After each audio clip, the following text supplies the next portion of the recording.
Assalamualaikum warahmatullahi wabarakatuh. Saudara mahasiswa yang saya hormati, kita masuk ke sesi ketiga untuk materi hak asasi manusia. Pada sesi ketiga ini kita akan fokus membahas berkaitan dengan pelanggaran hak asasi manusia. Nah, akan kita lihat di sini bahwa ada Undang-Undang Nomor 26 Tahun 2000 yang berkaitan dengan pelanggaran hak asasi manusia. Nah, perihal pelanggaran berat yang dimaksudkan sesuai dengan Undang-Undang Nomor 26 Tahun 2000 ini adalah tentang pengadilan hak asasi manusia yang mencakup kejahatan genosida, genocide, dan juga kejahatan kemanusiaan. Jadi sebenarnya di dalam Undang-Undang Nomor 26 Tahun 2000 ini yang menjadi bagian dari pelanggaran HAM berat itu ada dua, yaitu genocide atau genosida dan juga berkaitan dengan crime against humanity, kejahatan kemanusiaan. Nah, dua hal inilah yang dikategorikan sebagai pelanggaran HAM berat dan harus dilaksanakan pengadilan HAM untuk kasus semacam ini. Nah, memang kalau pelanggaran HAM berat ini di dalam konsep Undang-Undang Nomor 26 Tahun 2000 ini adalah termasuk di dalam kategori extraordinary crime. Jadi kejahatan yang luar biasa. Jadi kalau genosida ini sendiri adalah setiap perbuatan yang dilakukan dengan maksud untuk menghancurkan atau memusnahkan seluruh atau sebagian kelompok bangsa atau ras, kelompok etnik, dan kelompok agama. Jadi memang genosida ini secara khusus kita lihat adalah upaya untuk menghancurkan atau memusnahkan seluruh atau sebagian kelompok bangsa, ras, kelompok etnis, dan kelompok agama.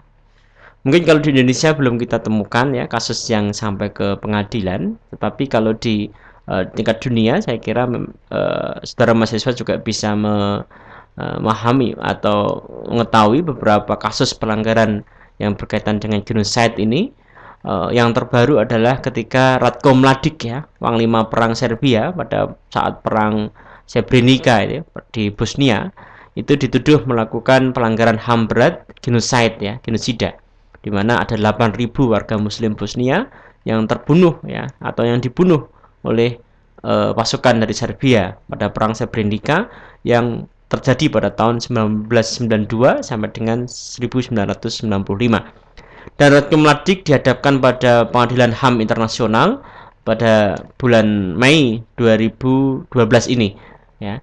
Sebelumnya kita lihat Saddam Hussein juga dituduh melakukan pelanggaran HAM berat, yaitu berkaitan dengan pembunuhan suku Kurdi di Irak yang juga terjadi sekitar tahun 80-an begitu.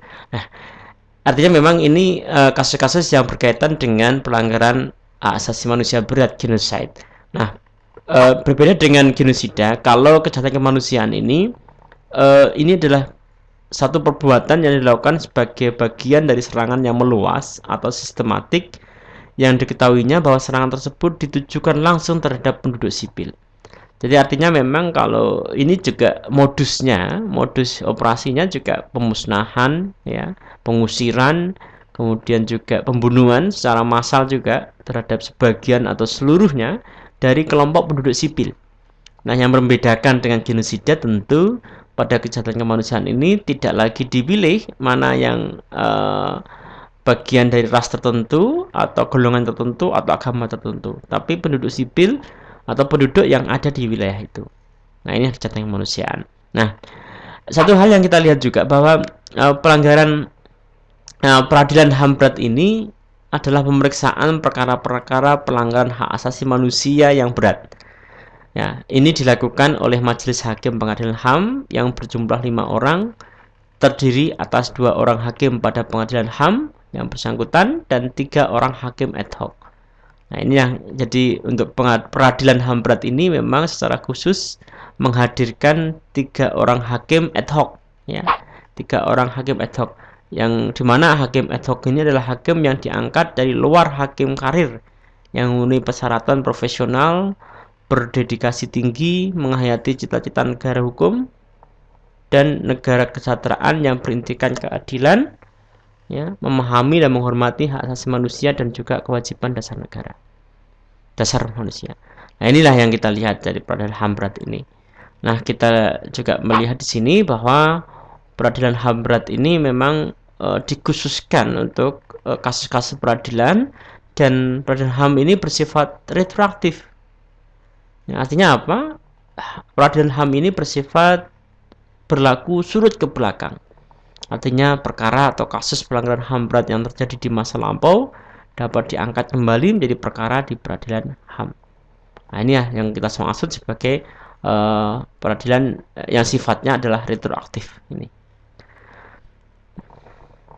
Nah, saya kira ini yang menjadi bagian dari materi hak asasi manusia. Sekali lagi, hak asasi ini adalah untuk semuanya, ya. Jadi kita memang sadar betul bahwa semua berbeda, tetapi kesadaran kita untuk perbedaan ini juga harus kita landasi bahwa semuanya sama, semuanya equal, ya.